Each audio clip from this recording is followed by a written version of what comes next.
Vamos a Lucas capítulo 19, Lucas 19, versículos 28 al 44. Vamos a leer la porción completa, pero nos vamos a quedar en algunos versículos, los últimos en particular, pero necesitamos tener el contexto para saber de lo que está hablando el escritor al relatar este hecho histórico tan importante y trascendente para la humanidad, porque era el que marcaba el comienzo de la obra del Señor Jesucristo, la última semana de su vida aquí en la tierra.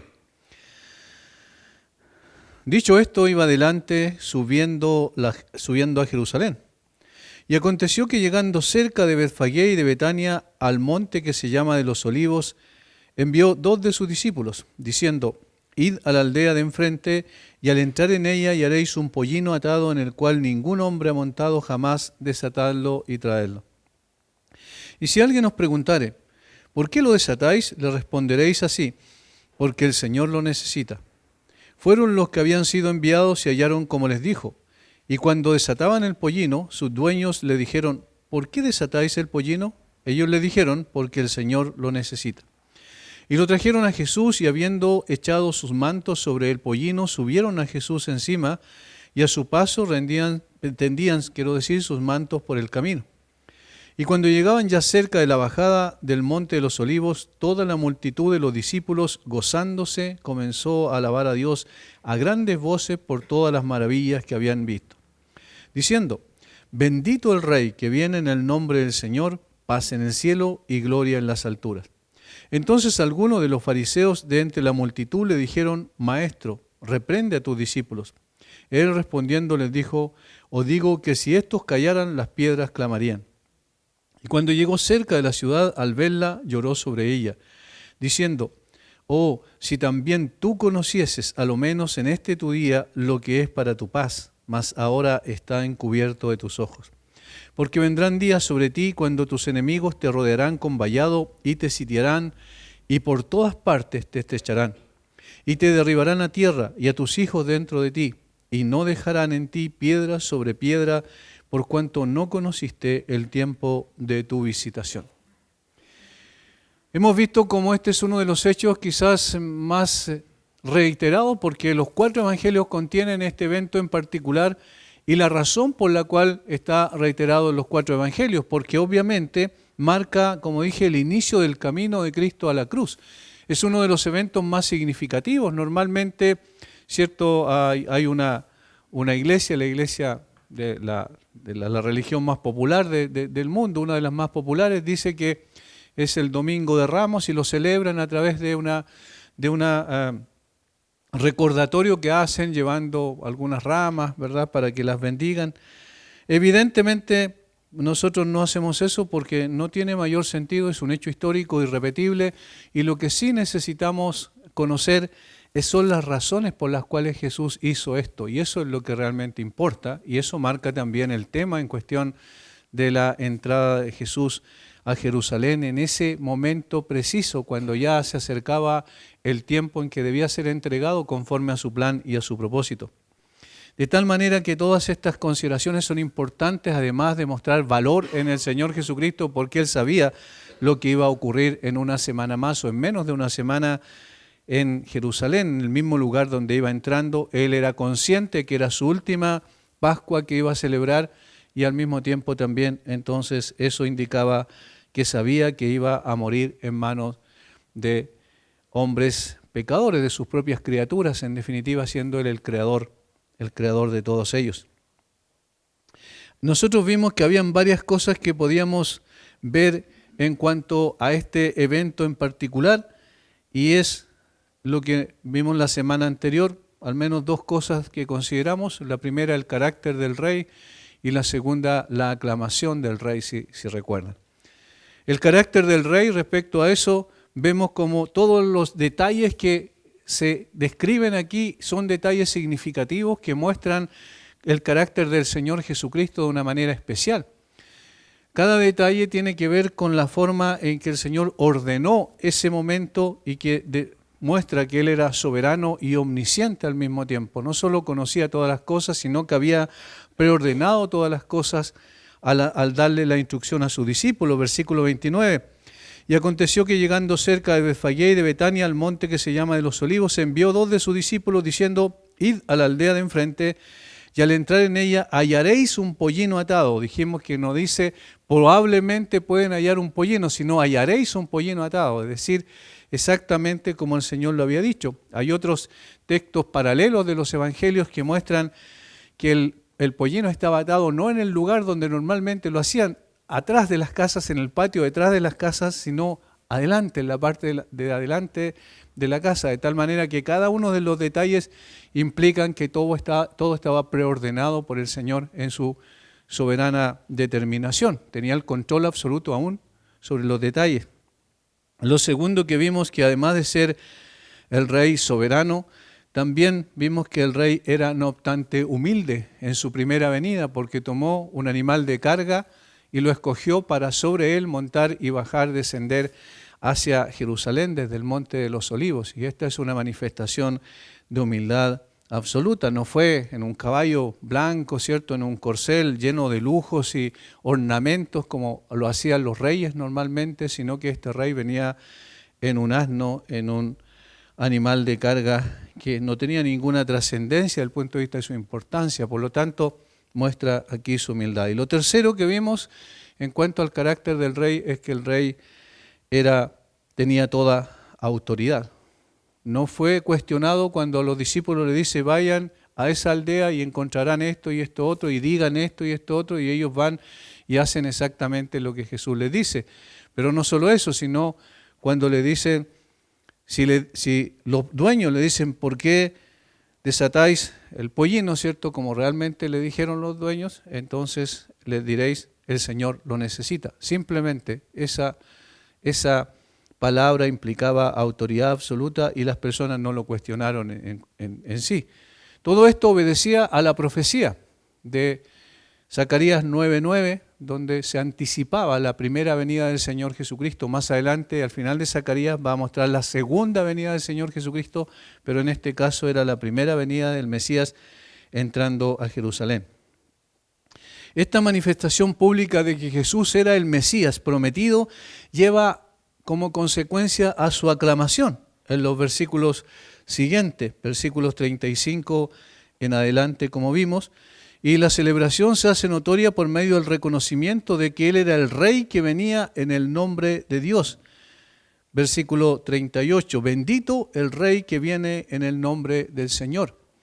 Más adelante, o mejor dicho, en otros textos paralelos, como en Mateo dice, Hosana el hijo de David, y esa es una declaración categórica de que era el Mesías. No obstante, ese reconocimiento externo no era necesariamente una comprensión de que era el Mesías y de lo que venía a ser. Ellos pensaban que inmediatamente iba a establecer su reino con una percepción totalmente inmanente, terrenal de las cosas, pero no una realidad de que el Mesías tenía que morir en una cruz. Eso para ellos era completamente contradictorio. Entonces, los fariseos se enojaron mucho. Incluso Juan dice en el texto paralelo, en Juan 12:19, que ellos se enojaron por esto. Ya veis que no conseguís nada, dijeron ellos, mirad al mundo, se va tras él. Es decir, habían fracasado en su intento de poder destruir al carácter del Señor Jesucristo en esa animadversión creciente que fue aumentando en la medida en que se acercaba el tiempo en que Jesús iba a ser entregado. Hasta ahí vimos la semana anterior y vemos en los versículos 41 en adelante como en medio de esa escena de triunfo, esa escena de regocijo donde todos cantaban, donde todos colocaban sus mantas, donde como dice Mateo también colocaban hojas de palmera en el camino con el propósito de mostrar que el rey iba descendiendo y entrando a Jerusalén desde el Monte de los Olivos. Esta situación de regocijo mostró un cambio sustancial en el relato en el versículo 41, particularmente en la actitud de Jesús. Y cuando llegó cerca de la ciudad, al verla, lloró sobre ella. Esto es uno de los textos, junto al texto de Juan capítulo 11, cuando vio a María, la hermana de Lázaro, llorando amargamente porque Lázaro había muerto. Este es uno de los textos que junto con aquel que acabo de mencionar, que muestra a Jesús de una forma mucho más profunda, quizás, de una manera en que no lo conocemos en términos generales, y a veces conocemos estos textos y lo pasamos así por alto como si fuera el llanto de una persona común y corriente, pero vamos a ir profundizando, vamos a tratar de explicar un poco más qué podría haber habido en el corazón y en los sentimientos y en las emociones del Señor Jesucristo al ver esta ciudad tan especial para Él. Era la ciudad del gran rey, así se le llamaba porque era la ciudad de David, pero principalmente era la ciudad del descendiente de David, porque Jerusalén era el lugar que Dios escogió para habitar en medio de su pueblo a través del templo. Sin embargo, aquel que iba descendiendo era el templo mismo de Dios, la manifestación, como dice Juan 1:14, y aquel verbo tabernaculizó entre nosotros, hizo su tabernáculo, su habitación entre nosotros, y vimos su gloria como el unigénito del Padre, lleno de gracia y de verdad. Los sentimientos de Jesús expresados de una manera extraordinaria aquí en el versículo 41 y hasta el 44, porque el 43 al 44 da la razón por la cual Él se lamentó tan profundamente. Vamos a ver esto en tres partes, de tres formas que van a ir intercalándose una a la otra, porque cada una que voy a explicar va a tener también una consideración respecto a lo segundo, a lo tercero, es decir, va a haber una relación entre estas tres proposiciones. Primero, veremos la expresión de su lamento, es decir, cómo se manifiesta ese lamento y el lamento de quién era el que nosotros vemos aquí. Segundo, vamos a ver el objeto de su lamento. Y tercero, vamos a ver la razón de su lamento. Primero, entonces, vamos al versículo 41, la expresión de su lamento. ¿Cómo se expresó ese lamento? En medio, como dije, de toda la algarabía, de toda la fiesta, de todo lo que significaba el reconocimiento explícito, externo, no obstante, de que el Señor Jesucristo era el Mesías, porque no tenían una comprensión real de lo que realmente significaba aquello. Y cuando llegó cerca de la ciudad, es decir, cuando ya la ciudad estuvo a la vista, porque el Monte de los Olivos tiene una curva, de tal manera que uno cuando llega a tomar esa curva, al descender un poco más, allí recién como que se aparece la ciudad completa o la ciudad en toda su magnificencia. Particularmente lo primero que aparece es el templo, el lugar del templo, que en el día de hoy hay una mezquita musulmana en ese lugar, pero inmediatamente se aprecia de lejos, más ahora cuando la cúpula de la mezquita es una cúpula de oro, de tal forma que ante el sol, ante el esplendor del sol, se ve mucho más claro todavía. En ese tiempo era el templo de Herodes el que estaba allí, por eso el Señor va descendiendo y una vez que ve la ciudad ocurre esto que tenemos aquí. Noten algunos detalles que tenemos. Versículo 41. Cuando llegó cerca de la ciudad, al verla, lloró sobre ella. Al verla.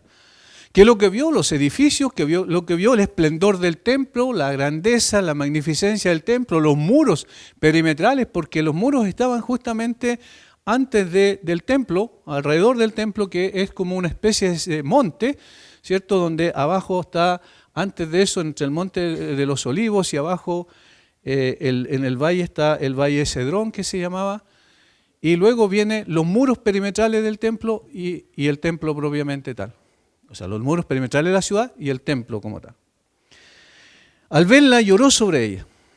Lo interesante es que la algarabía y las expresiones de alabanza y regocijo no impidieron que Jesús viera a Jerusalén tal como Dios la ve. Y ahí está la diferencia en la apreciación, que no era la apreciación de un hombre común y corriente, sino era de Dios hombre, quien vio la ciudad y la vio de una manera particular. Ahora, él no estaba viendo los edificios esplendorosos, ¿cierto? No estaba viendo, como yo mencionaba recién, los muros de Jerusalén, sino que él estaba pensando, al mirar estaba viendo a la gente de Jerusalén.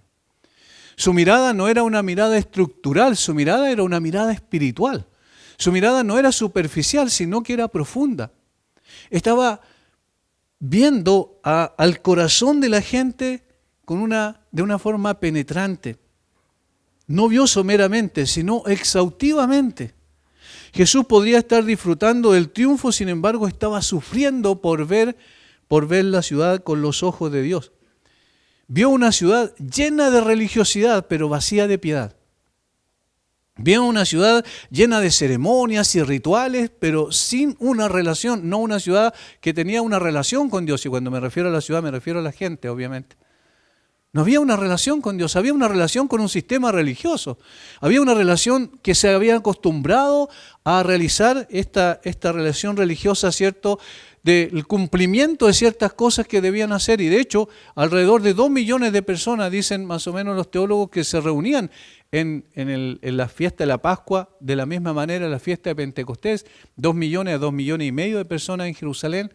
Se abarrotaban las calles de Jerusalén porque la gente iba a cumplir con el ritual propiamente tal, pero sin relación con el significado y el sentido que tenía el ritual y a quién apuntaba.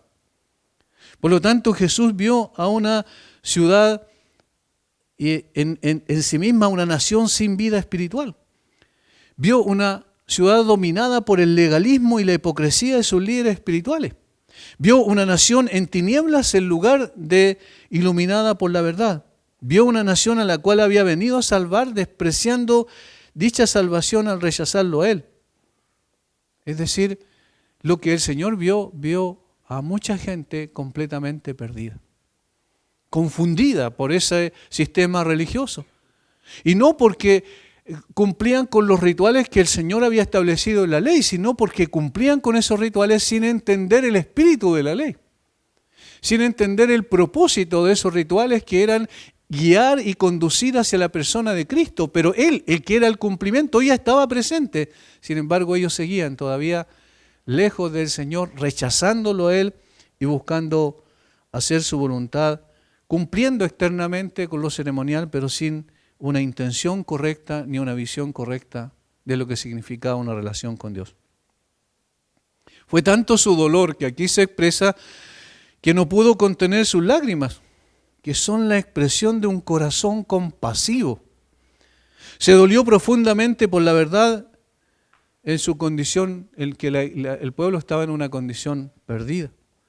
La palabra traducida lloró es la expresión más fuerte que el original, es decir, el griego, utiliza para describir el llanto. Hay varias expresiones que se utilizan, esta es la más fuerte, la más profunda, la más desgarradora. Él había descendido del cielo para buscar y salvar lo que se había perdido. Recuerdan que lo había dicho ya anteriormente, pero las ovejas perdidas de la casa de Israel despreciaban esa salvación. De allí sus lágrimas. Como dije, cuando nosotros pensamos en las lágrimas, el llanto de una persona, sabemos que está sufriendo, pero una persona que sufre, un ser humano que sufre por alguna situación o circunstancia adversa que tiene que enfrentar, no puede ser comparado con la situación del Hijo de Dios. Es imposible tratar de penetrar lo que significó el sentimiento y la emoción del Señor Jesucristo, pero sí lo que podemos ver es que sí, el Señor quedó impactado al ver la ciudad perdida. Y obviamente no se trata solo de la ciudad, ¿cierto? No se trata solo de los habitantes de Jerusalén del primer siglo, sino se trata de toda la humanidad, porque de alguna manera es representativa Jerusalén de toda la humanidad, que está completamente perdida. Si el Señor descendiera hoy mismo por el Monte de los Olivos nuevamente, vería exactamente lo mismo que vio en el primer siglo, a gente completamente perdida. Hoy día con mucho menos rituales y ceremonias, porque de hecho no está el templo, entonces no hacen sacrificios y otras cosas. Hoy día más secular que nunca en la historia de la humanidad probablemente podría encontrar Israel, pero lo encontraría igual completamente perdido. Y eso es lo que entonces produjo el dolor profundo en el corazón de Jesús. Vamos a tratar de poder explicar, y digo tratar porque es muy difícil, más bien imposible penetrar todo lo que hubo en el corazón de Jesús en ese momento, pero al menos vamos a tratar de puntualizar algunas cosas. Estas lágrimas eran expresión del dolor de un hombre.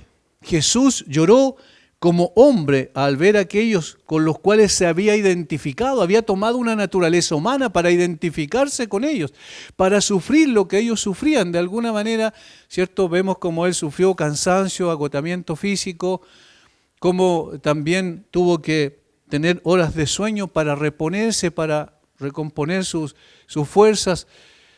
Vemos como él sufrió también las emociones profundas que aquí se mencionan, de tal manera que las lágrimas eran las lágrimas de un hombre, pero el hombre en un sentido particular. El hombre en el sentido único de que era un hombre sin pecado. De tal manera que cuando ve a la ciudad, él puede ver el pecado exactamente como es, no como nosotros lo percibimos. Es decir, nosotros vemos y decimos ya el pecado es pecado porque la Biblia lo dice, porque no está de acuerdo a lo que Dios ha establecido objetivamente en su palabra. Sin embargo, no podemos descifrar lo que significa el pecado porque también somos pecadores.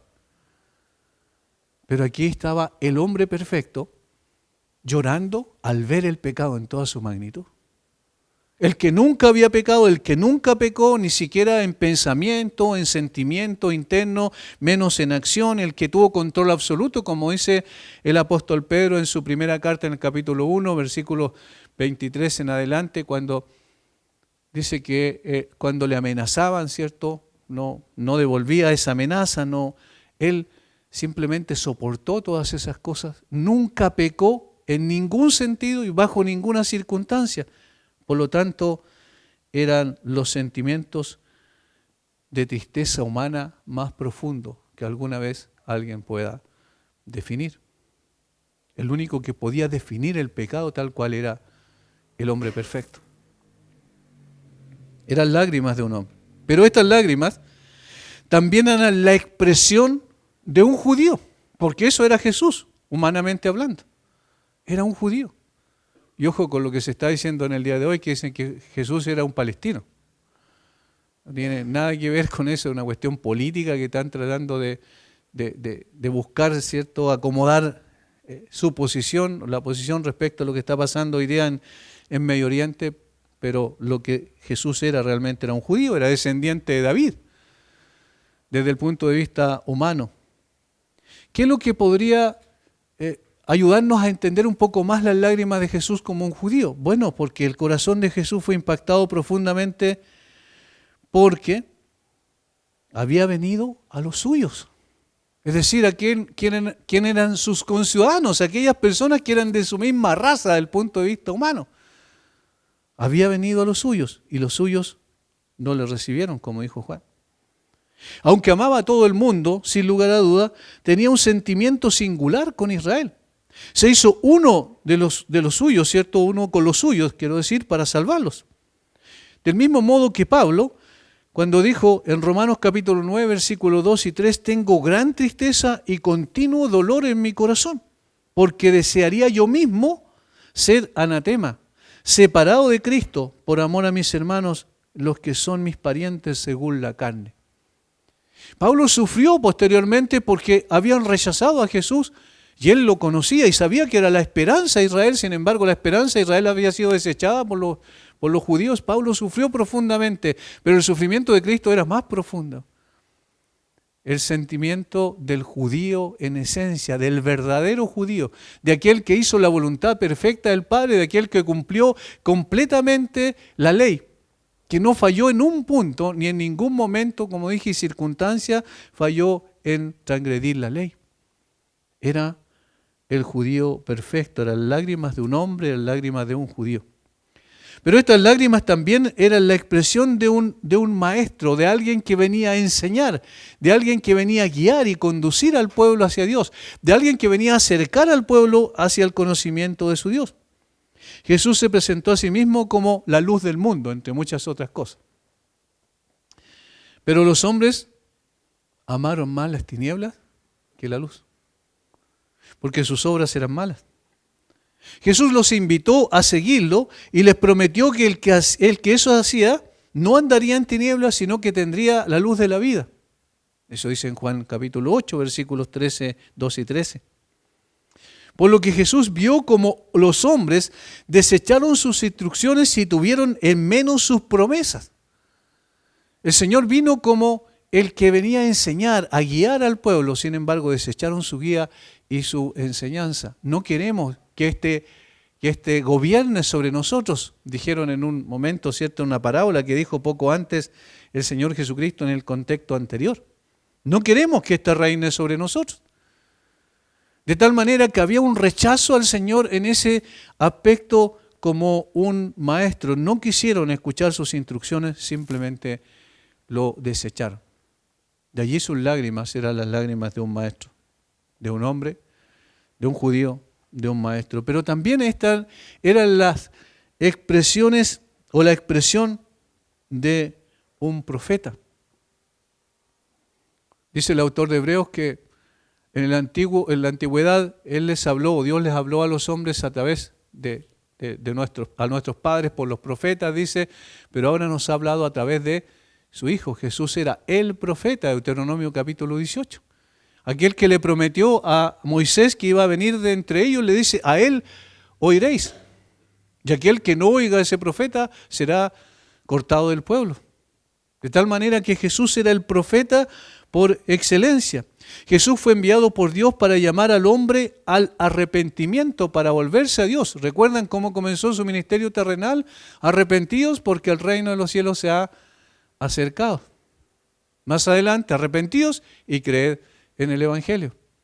De tal manera que el Señor llamaba como un profeta, como un portavoz de Dios, llamaba a los hombres a un arrepentimiento genuino y a volverse a Dios. Sin embargo, desecharon su mensaje y tuvieron en menos su palabra. Él era la imagen misma de Dios que vino a declarar la mente y la voluntad del Padre. Pero los hombres lo vieron como un simple rabí judío. No era más que eso. No tenía más importancia y trascendencia que aquello. Aunque como profeta, igual, ¿cierto? O de alguna manera siendo una expresión similar a lo que hizo Elías, y digo similar porque Jesús fue muy superior, pero donde hizo milagros extraordinarios para mostrar que era el profeta de Dios, Jesucristo hizo exactamente lo mismo y mucho más, sin embargo, lo desecharon. Eran las lágrimas de un profeta incomprendido, entonces. Eran las lágrimas de un maestro desechado. Eran las lágrimas de un hombre que podía ver el pecado en toda su magnitud y por eso sufría. Pero además, estas lágrimas eran la expresión del Mesías. De hecho, de eso se trata todo el relato. El Mesías, el rey que había sido prometido. Él era la simiente de la mujer prometida en el paraíso, Génesis 3:15. Él era el Silo, visto por Jacob. Ahí en Génesis capítulo, si no me recuerdo, 40 o 49 o 50. Es decir, cuando da la profecía sobre los hijos de Jacob. Él es el profeta revelado a Moisés. Él era el príncipe de paz del que habló Isaías. De él dieron testimonios todos los profetas. La ley era su sombra, su anticipación. Él era el cumplimiento. Mucho se escribió acerca de él en los salmos. Hay muchos salmos que se denominan mesiánicos porque hablan de él, anticipan lo que él iba a venir a hacer. Su historia y carácter, sus palabras, sus obras, fueron cumplimiento de varias escrituras que tenemos en el Antiguo Testamento. Su reclamo del mesianismo no era que reconocieran a otro Mesías, sino que él mismo era el Mesías. Recuerden cuando abre el rollo y lo lee ahí en la sinagoga de Nazaret, cuando inicia su ministerio, él habla sobre Isaías. Él dice, esta escritura se ha cumplido hoy. Es decir, él era el cumplimiento perfecto del Mesías prometido. Él fue el cumplimiento de la antigua y tantas veces repetida promesa de su padre a Israel. Él fue el regalo indescriptible de su padre. ¿Cuánta manifestación de amor infinito al cumplir todo lo que Dios había establecido y planificado? Él era el Salvador. Y esto lo otro eran las lágrimas, no solo del Mesías, eran las lágrimas del Salvador, ya en una extensión mayor, más que sobre Israel, nada más sobre toda la humanidad.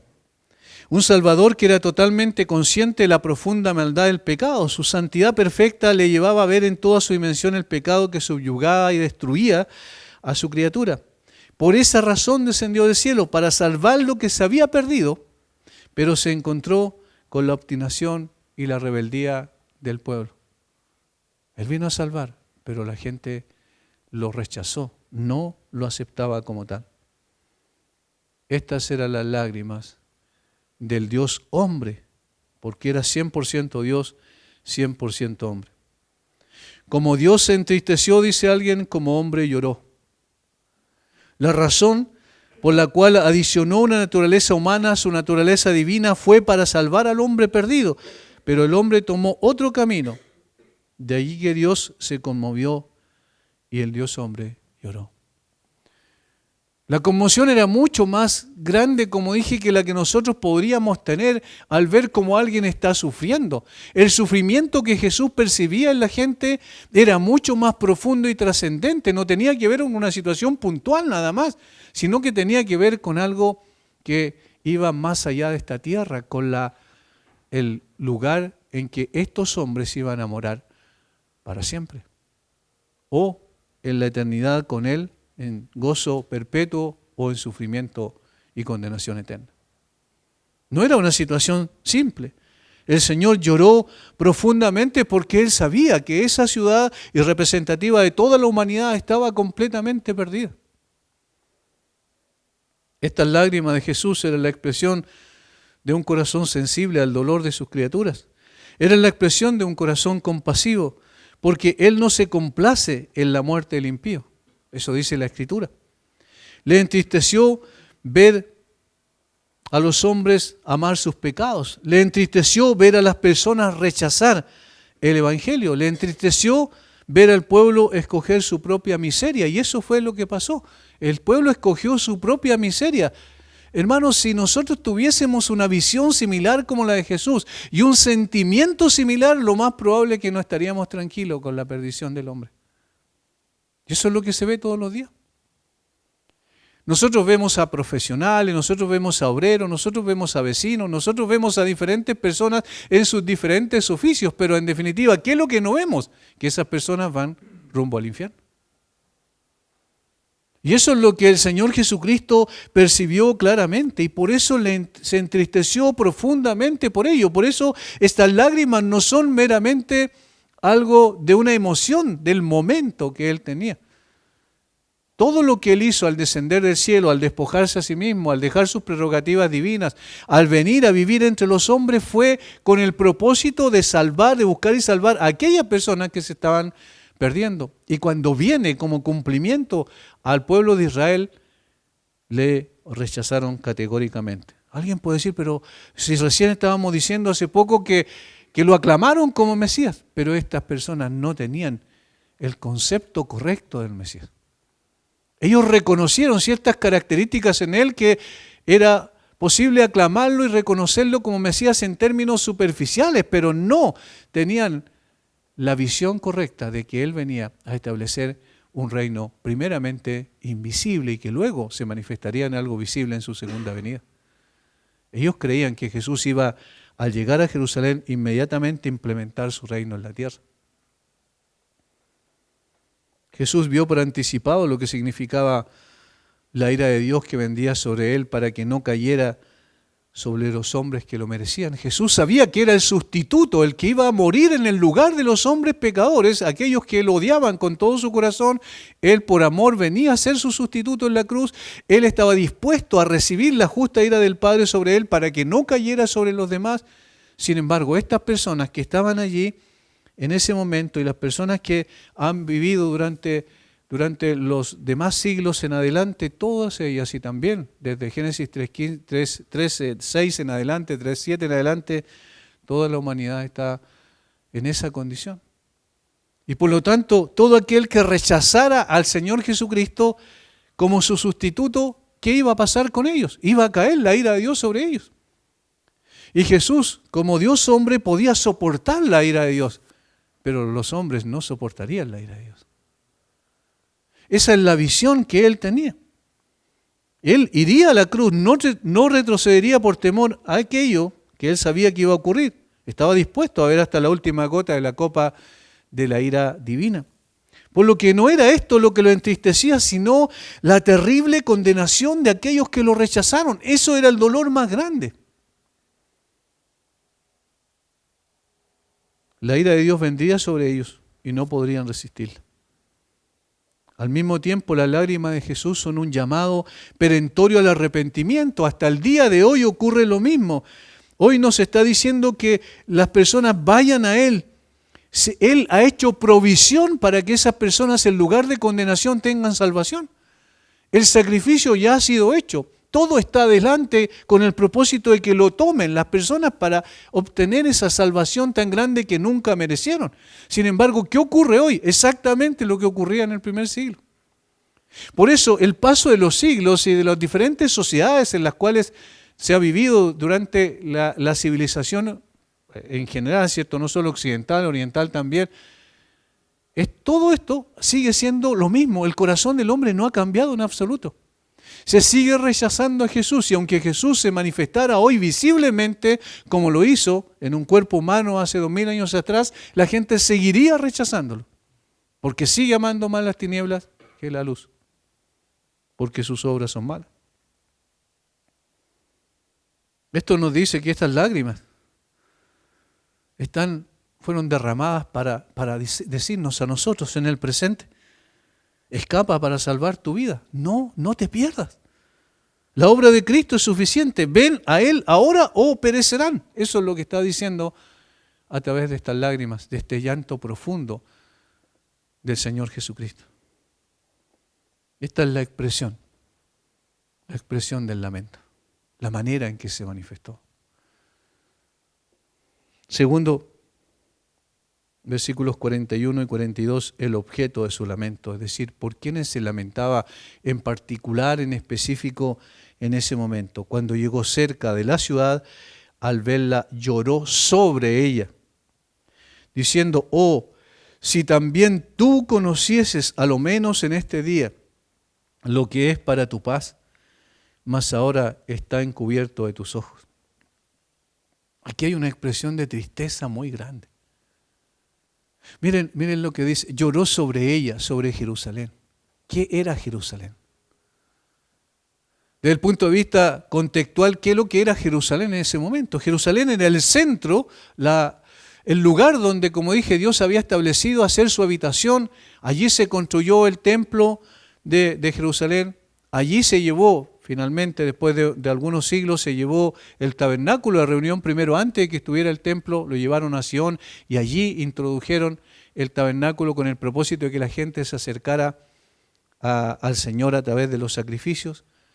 Allí se construyó el espléndido templo de Salomón, ese templo que fue destruido, pero nuevamente Zorobabel, en el 520 a.C., volvieron a reconstruirlo, y posteriormente también volvieron finalmente a reconstruirlo de la manera que debía ser, un poco mejor, un poco más fuerte, más firme, en el tiempo de Herodes el Grande o a través de Herodes el Grande. Este templo era no solo significativo del punto de vista que era el lugar donde el Señor se manifestaba en particular, sino que era la habitación de Dios en específico en su relación con su pueblo. Yo habitaré en medio de ellos. Esa fue la razón por la cual se construyó el tabernáculo movible. Esa es la razón por la cual se construyó el templo. Jerusalén era entonces el centro de adoración. Y por eso tanta importancia de esto. Cuando llegó cerca a la ciudad de Jerusalén, obviamente, lloró sobre ella. Ya se había perdido todo esto. El templo estaba, pero la gloria del templo iba a desaparecer próximamente. De hecho, a esta altura ya probablemente podríamos decir que estábamos viendo lo que pasó con Mateo 24, cuando el Señor Jesucristo da el sermón del Monte de los Olivos. Muy cerca de ese tiempo, el Señor dijo que no quedará aquí piedra sobre piedra y que ya Él se iba y no volvería, la gloria de Dios, a ese lugar hasta que digan: bendito el que viene en el nombre del Señor. De tal forma que Esto que menciona aquí en cuanto al relato propiamente tal nos ayuda a nosotros a pensar de que la importancia capital de Jerusalén, del punto de vista espiritual. Cuando fueron llevados cautivos, ¿qué es lo que hacían los judíos cuando estaban en Babilonia? Dice un salmo que lloraban. Dice, los que nos cautivaron nos pedían que cantáramos. ¿Y cómo íbamos a cantar si no estábamos lejos de Jerusalén? Dice. Las sinagogas se construyeron mirando hacia Jerusalén, es decir, en la dirección de Jerusalén. Todo esto porque los judíos tenían la intención de que al volver iban a restituir o restaurar nuevamente su adoración al Dios verdadero. Pero ahora esta Jerusalén estaba completamente perdida. Oh, si también tú conocieses, a lo menos tu día, lo que es para tu paz. Qué terrible esto. Miren lo que está diciendo. Si en este momento es una expresión de lamento, si solamente, si tú también conocieses a lo menos tu día, lo que es para tu paz, es para tu bien que yo descendí del cielo, estaba diciendo Jesús. Es para tu bien que yo tomé una naturaleza humana, es para tu bien que yo me acerqué a ti con el propósito de salvarte. Y eso es lo mismo que pasa en el día de hoy, cuando nosotros predicamos el Evangelio, le estamos diciendo eso a la gente, es para tu bien. Lo que estamos diciendo de Jesús, de lo que Cristo hizo por ti en la cruz, es para tu bien, es para tu paz, es para que tengas reconciliación y entonces encuentres la verdadera paz. Esa paz que tanto anhelas y que muchas veces colocas tu mirada en líderes políticos pensando que ellos te darán la paz. No, Jesús es la paz. Es para tu bien. Pero ¿qué pasa? Se sigue rechazando ese mensaje. Es decir, se sigue rechazando a Jesús. Mas ahora está encubierto de tus ojos. No lo puedes ver. Es imposible. Y hermanos, estudiando el texto yo pensaba en esto. Qué tremendo. Es que yo estaba también en esa misma ceguera. Estaba encubierto, y si no fuera porque el Espíritu Santo sacó el velo delante de mis ojos, no hubiese podido creer en Jesús tampoco. Sería imposible. Estaba encubierto para mí. Lo que era para mi paz. Yo pensaba que la paz se encontraba de otra manera. Yo estaba totalmente en la ignorancia más supina, y ahora, cuando el Espíritu Santo obró en mi corazón, allí recién me di cuenta de que lo que Jesús hizo era para mi paz. Jesús sufría por su pueblo. Aquel que había escogido como expresión de amor y compasión para con ellos. No eran los más importantes, como dice Deuteronomio 7:7, sino los más insignificantes de todos los pueblos. Aquel que llevó sobre alas de águila desde Egipto a su pueblo para llevarlos a la tierra prometida, Éxodo 19:4. Aquel que fue este pueblo especial que fue llamado a ser su especial tesoro sobre todos los pueblos de la tierra, Éxodo 19:5. Aquel que fue llamado para ser un reino de sacerdote y gente santa, Éxodo 19:6. Ahora tenía el cumplimiento de todas las promesas. El Mesías estaba delante de ellos, sin embargo, le rechazaron. ¿Se entiende cuál es el dolor de Jesús? Lo rechazaban lo que esperaron por tanto tiempo, quizás en esta esperanza mesiánica, esta esperanza bienaventurada, y no encontraron la respuesta, aunque la respuesta estaba delante de sus ojos. Al entrar en la ciudad pasó por el monte de los olivos. Desde aquella montaña se tenía una vista plena y magnífica de la ciudad. El conocimiento, no obstante, de los crímenes que se habían hecho allí, como habían matado a los profetas que el Señor les había enviado de antaño. El recuerdo de, no obstante, las misericordias de Dios que se renovaban sobre ella, como dice el profeta Jeremías en Lamentaciones. Por las misericordias de Jehová no hemos sido consumidos.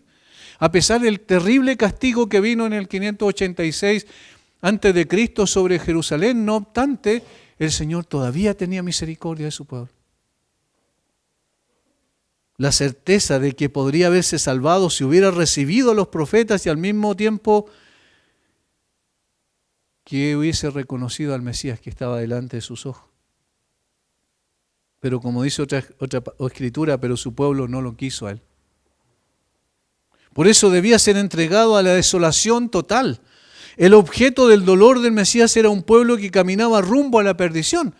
No solo del punto de vista político, es decir, que no tenía una cabeza que lo pudiese guiar adecuadamente, sino principalmente espiritual. Y lo singular era su pueblo, su amado Israel, como dice uno de los textos del Antiguo Testamento, la niña de sus ojos. Y allí entonces el objeto de su dolor, de su lamento. Israel completamente perdido hasta el día de hoy. Tercero, la razón del lamento, versículos 42 al 44.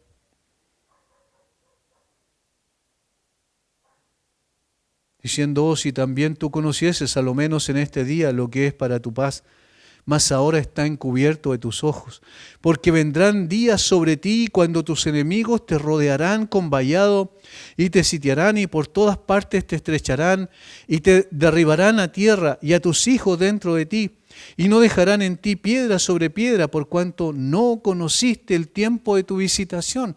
Por cuanto no conociste el tiempo de tu visitación. Esta es la razón más profunda del lamento. Porque el Señor no solo estaba viendo que lo rechazaron y que ese rechazo era para condenación, sino que el Señor estaba anticipando el juicio que debía caer sobre ellos. Un juicio que fue histórico, un juicio que llegó 40 años después de estos eventos.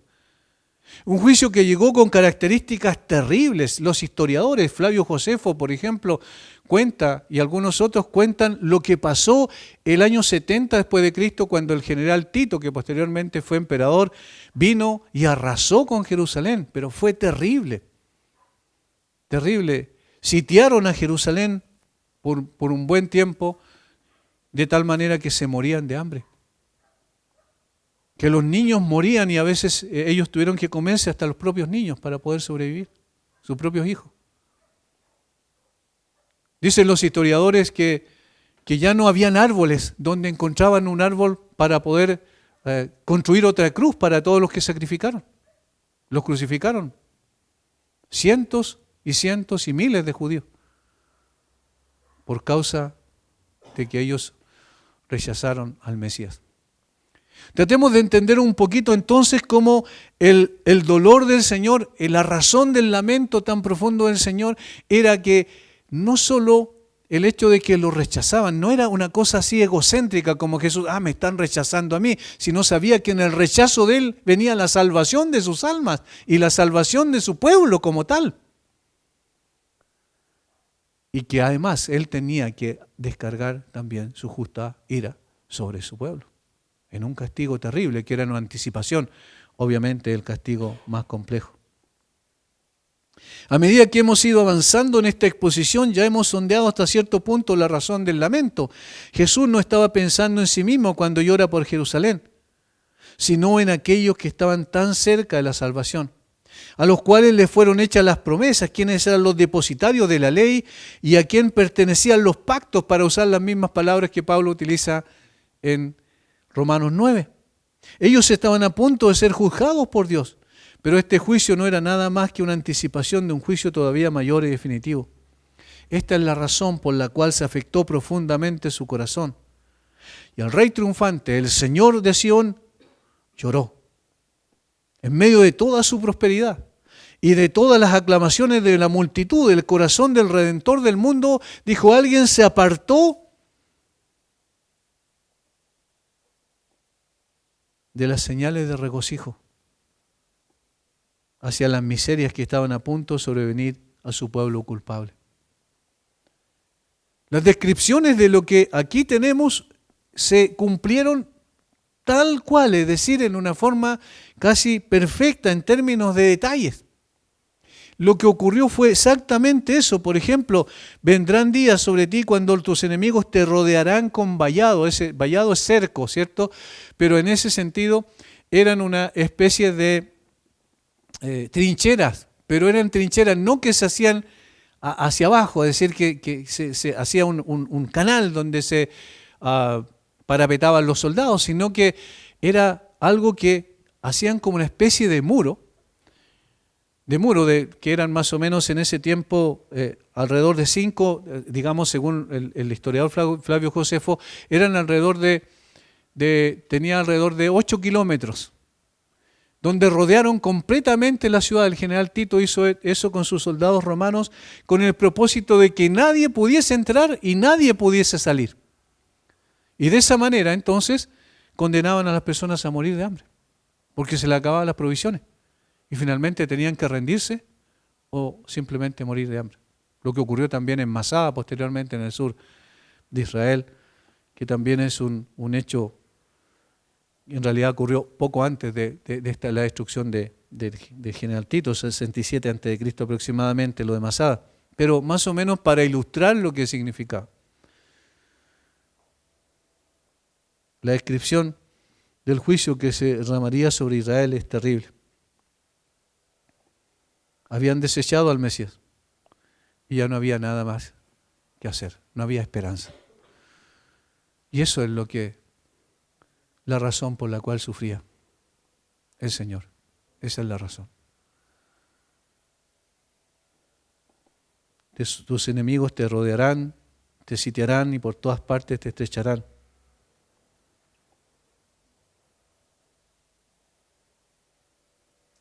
Del mismo modo, el versículo 44 también se cumplió meticulosamente.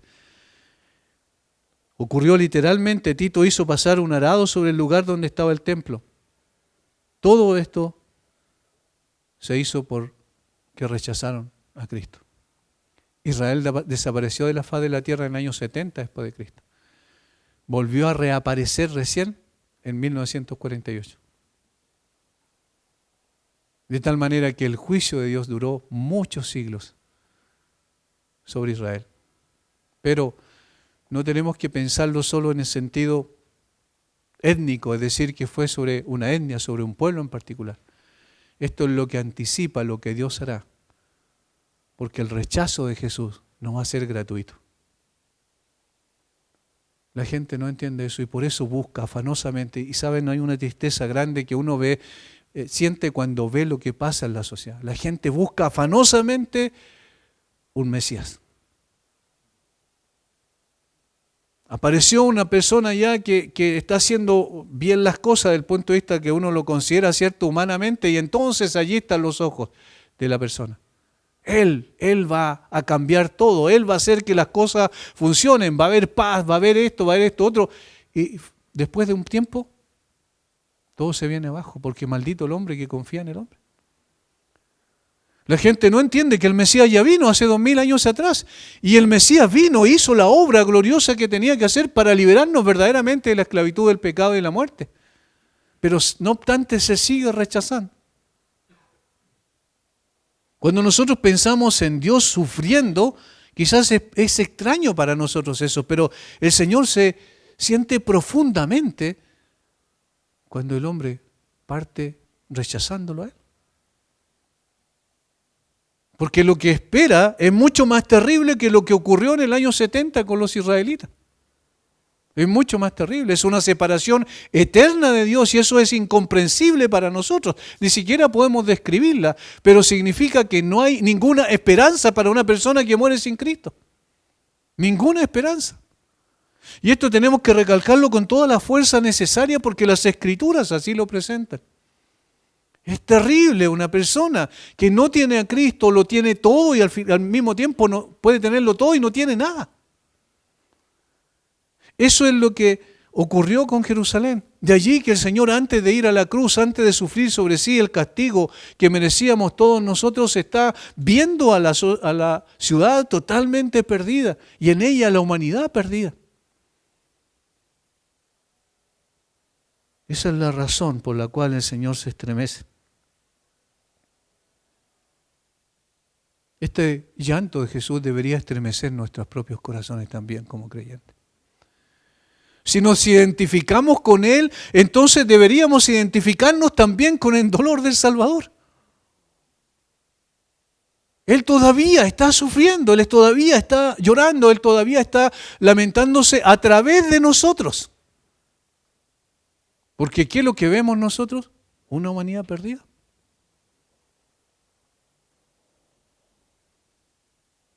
Dios hombre, vio por anticipado las calamidades que vendrían sobre su pueblo y se estremeció en su interior. Desecharon al Salvador. Por tanto, la justa ira de Dios vendría sobre ellos, sobre este pueblo y sobre la humanidad sin Cristo. Hermanos, a veces pensamos, y quizás tenemos el concepto correcto, pero a veces podemos sentir que es una religión y un sistema religioso. No tiene que ver con eso. Esencialmente es, si no tienes a Cristo, estás completamente perdido. Ese es el resumen, la síntesis del Evangelio. Cristo se dio a sí mismo por nosotros y el que lo rechaza entonces queda sin nada de lo que Cristo vino a traer, que era la salvación y la vida eterna. El castigo que recibieron fue devastador los judíos, pero es más devastador el hecho de que todos aquellos, judíos o no judíos, que han muerto sin Cristo hasta el día de hoy, murieron sin Cristo para siempre. Los que todavía en el día de hoy vivimos, debemos ser agradecidos los creyentes de que Cristo, que nuestra vida está escondida con Cristo en Dios. Pero al mismo tiempo debemos ser sensibles al hecho de que muchos otros están sin el Señor.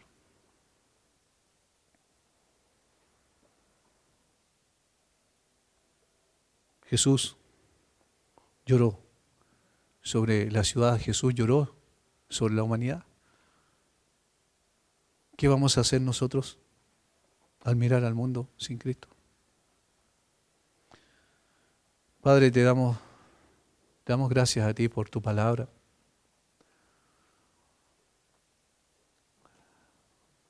Señor, todo lo que podemos decir